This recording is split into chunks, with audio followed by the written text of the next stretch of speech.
you're a perfectionist? You guys need to come to my procrastination class.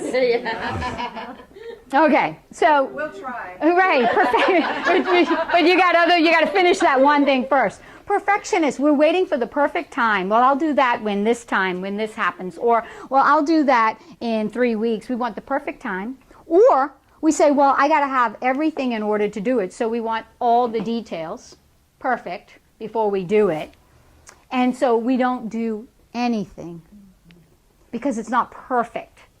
So I go back to, you don't have to know how to do this. You have to know what you want. And then you're going to figure out how to do it along the way. Okay? So Henry Ford.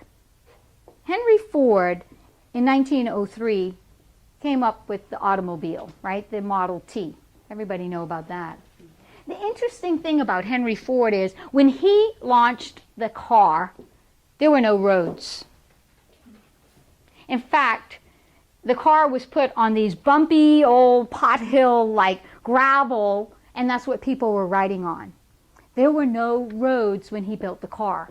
He didn't wait for the roads to be built to then build the car. Roads came after the automobile.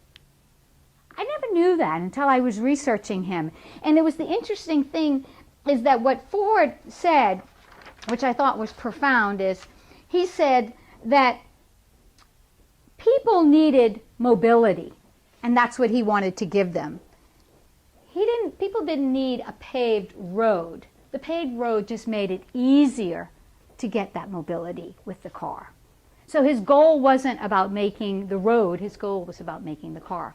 Winston Churchill said, success is the ability to go from one failure to another failure to another failure with no loss of enthusiasm.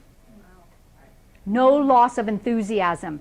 We cannot let failure define us, because you may fail an event, but you are not a failure.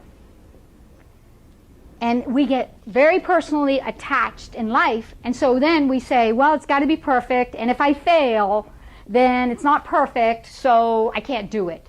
So that could be a mistake that you might know you're doing and you might not.